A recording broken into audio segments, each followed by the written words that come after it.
अस्सलामुअलैकुम तमाम दोस्तों, खुशामदीद आपको स्पेस स्पीक चैनल पे।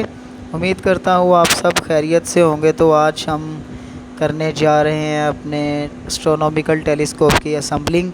वीडियो को एंड तक लाजमी देखिएगा ताकि आपको अगर इसे असम्बल करना पड़े तो कोई मुश्किल पेश ना आए। तो ये इसकी सारी एसेसरीज़ हैं जो हमें विजन किंग के पार्सल से रिसीव हुई हैं। ये मेन ट्यूब है, 1400 इसकी फोकल लेंथ है और 150 अपर्चर डायामीटर है। अब इसकी तमाम एसेसरीज़ को हम एक जगह पर इकट्ठा करते हैं। ये इसकी ट्राईपोड की मेन लेग्स हैं। ये तीनों लेग्स जो हैं इनको स्क्रू से अच्छी तरह टाइट कर लें। इसके साथ सेपरेट होती हैं, इनको होल्ड करने के लिए एक जॉइंट के अंदर आप स्क्रू को अच्छी तरह से टाइट करें। नॉब स्क्रू है और तीनों लेग्स को अच्छे तरीके से टाइट करने के बाद आप इसमें होल्ड करेंगे आईपीसी ट्रे ब्रैकेट। ये एक तो इसमें बेस का काम करती है और दूसरा इस पे आईपीसी ट्रे जो है वो फिट हो जाती है ताकि जब आप एस्ट्रोलॉजी के अमेजिंग व्यूज़ को देख रहे हो तो उसके दौरान आपके डिफरेंट आई पीसीज होते हैं, 25 और 10 के पीसीज जो आप डिफरेंट टाइम पे यूज़ करते हैं। तो ट्रे में पड़े रख सकते हैं आप और वहीं से यूज़ कर सकते हैं। इसके अंदर ही जो इसका नट बोल्ट साथ ही लगा होता है। इसके बाद बेस माउंट उसके ऊपर हम फिट करेंगे। तीनों लेग्स को फिट करने के बाद इसके ऊपर बेस माउंट की फ़िटिंग करनी है। इसके साथ भी नॉब स्क्रू होता है जिसको हाथ से ही बंदा आसानी से टाइट कर सकता है। बेस माउंट को अच्छे तरीके से टाइट करने के बाद इसके ऊपर हम फिट करेंगे इक्वेटोरियल माउंट। इक्वेटोरियल माउंट एक बहुत अच्छा बेस माउंट है। इसको हम 3 डायमेंशंस में टेलीस्कोप को मूव कर सकते हैं किसी भी ऑब्जेक्ट को फाइंड करने के लिए। तो ये इसकी आईपीस ट्रे है जो आईपीस होल्डर ब्रैकेट के साथ हमने अटैच कर दी है। इसको अच्छी तरह से उसके साथ अटैच करने के बाद तो अब हम लगाने जा रहे हैं इसके ऊपर equatorial mount. Equatorial mount 3 dimensional होता है। यह टेलीस्कोप को 3 डायमेंशंस में जो है मूव करने में हेल्प आउट करता है। इसमें एक क्लॉक गियर लगा होता है और एक लॉन्गिट्यूड गियर लगा होता है जिससे आप इसको किसी भी डायमेंशन में मूव करवा सकते हैं। अब इसके ऊपर हम फिट करेंगे main tube holding belt base. इसके ऊपर हम फिट करेंगे। अब इसके साथ जो स्क्रूज़ आते हैं उसके साथ एलन की पार्सल में ही मौजूद होती है क्योंकि ये इसके स्क्रूज़ एलन की से टाइट होते हैं। इसको अच्छे तरीके से टाइट करने के बाद इसके ऊपर हम फिट करेंगे मेन ट्यूब होल्डिंग बेल्ट को।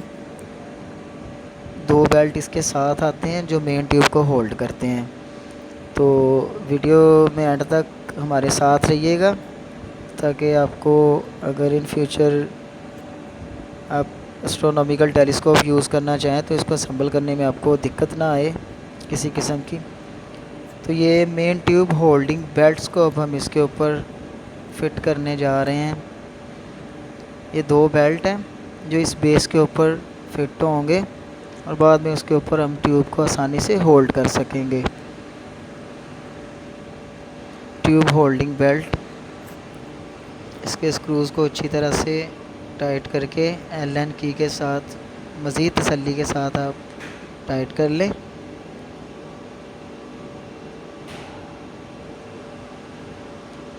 ये एलन की से हमने इसको अच्छे तरीके से टाइट कर दिया और ये टाइट करने के बाद हम इसके ऊपर मेन ट्यूब को फिट करेंगे।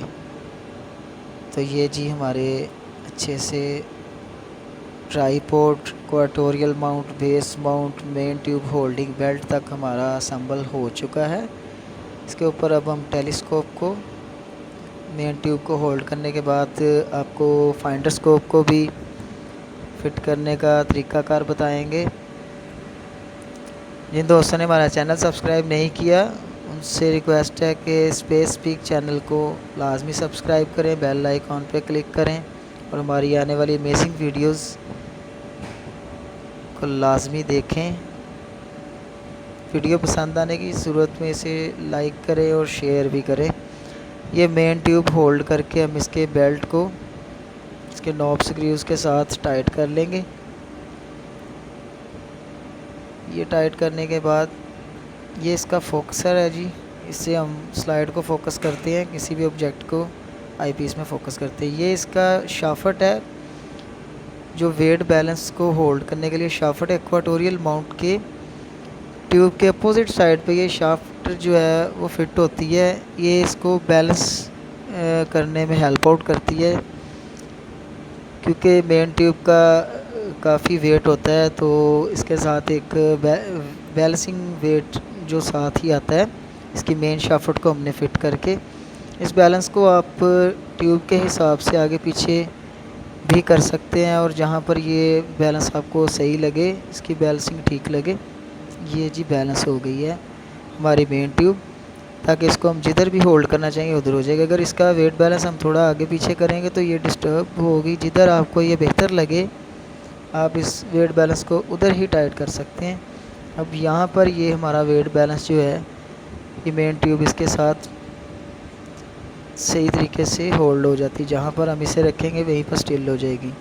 इसके साथ इक्वाटोरियल माउंट में भी इसके स्क्रूज़ लगे होते हैं, और उसको मूव करने के लिए हमें प्लास्टिक नॉब्स भी साथ आई हैं, जो बाद में इसके ऊपर हम फिट करेंगे। ये है जी finder scope holder. Finder scope holder किसी भी ऑब्जेक्ट को फाइंड करने में हमारी मदद देता है। जैसे किसी स्नाइपर गन के ऊपर एक स्कोप लगा होता है, टारगेट को किसी भी ऑब्जेक्ट को टारगेट करने के बाद वहाँ से शूट किया जाता है। इसी तरह ये फाइंडर स्कोप को, इसके बाद में अलाइनमेंट का भी एक तरीका बताएंगे आपको। इसकी अलाइनमेंट करनी होती है, फिर उसके बाद आप जिस ऑब्जेक्ट को फाइंडर स्कोप से फाइंड करेंगे उसके बाद आप मेन स्लाइड पे फोकस के साथ सेट करके देख सकते हैं। ये फाइंडर स्कोप, इसके अंदर इसके साथ 3 स्क्रूज़ लगे होते हैं। फाइंडर स्कोप की अलाइनमेंट करने के लिए ये 3 स्क्रूज़ हैं। इसकी अभी हमने अलाइनमेंट नहीं की, ये जस्ट आपको बताने के लिए हमने फ़िट किया है। इसकी अलाइनमेंट अभी करेंगे बाद में। तो इसके साथ ये हमें प्लास्टिक नॉब्स मिली हैं जो इक्वाटोरियल माउंट को ऑपरेट करने में हमें हेल्प आउट करेंगी। दोनों प्लास्टिक नॉब्स, एक क्लॉक गियर में और एक लॉन्गिट्यूड गियर में ये नॉब्स लगी हैं। इसके साथ आप इसकी डायमेंशंस जिधर ऑब्जेक्ट को फाइंड करना हो टेलीस्कोप को उधर मूव करवा सकते हैं। तो ये हमने जी एक नॉब फिट कर ली है, दूसरी नॉब हम करेंगे क्लॉक गियर के अपोजिट साइड पे। तो ये दूसरी नॉब हम यहाँ पर फिट कर रहे हैं, ये हमने दूसरी नॉब फिट कर दी है। इसके साथ अब इसको हम राइट लेफ़्ट भी मूव कर सकते हैं, अप्स एंड डाउन भी मूव कर सकते हैं, लॉन्गिट्यूडली भी इसकी डायमेंशन सेट कर सकते हैं। ये हमारा टेलीस्कोप तैयार हो गया, असेंबल हो गया, ये मुकम्मल असेंबल हो गया है। किसी भी किस्म की राय से आगाह करने के लिए आप हमें कमेंट सेक्शन में बताएं। ये इसके साथ एक आई पीस है 25 mm, ये 10 mm का आई पीस है। इसके साथ मैग्नीफिकेशन को आप और हाई कर सकते हैं। तो ये इसके साथ हमें एक सन फ़िल्टर और एक मून फ़िल्टर मिला है, और आप सबसे ये रेक्टिंग पीस है, ये इमेज को सीधा करने के लिए हमें मदद करता है, इससे इमेज सीधी नज़र आती है। और इसके साथ ही मोबाइल होल्डर है जिसके ऊपर हम एस्ट्रोलॉजी की बहुत ही अमेजिंग पिक्चर्स वीडियोस शूट करके आपके साथ शेयर किया करेंगे। तो ये हमारा टेलीस्कोप जी तैयार हो गया। इसमें एक सेफ्टी पॉइंट जिस पे मैं आपको बहुत केयरफुली बताना चाहूँगा कि इसको डायरेक्टली नहीं देखना, सन फ़िल्टर के साथ देखिएगा सन को, क्योंकि ये आपकी आँख को डैमेज कर सकता है। इसको आप alibaba.com से परचेज़ कर सकते हैं और अली एक्सप्रेस से भी परचेज़ कर सकते हैं। इसी के साथ दोस्तों इजाज़त दीजिए, हमारे चैनल स्पेस पीक को सब्सक्राइब करें। थैंक यू, अल्लाह हाफिज़।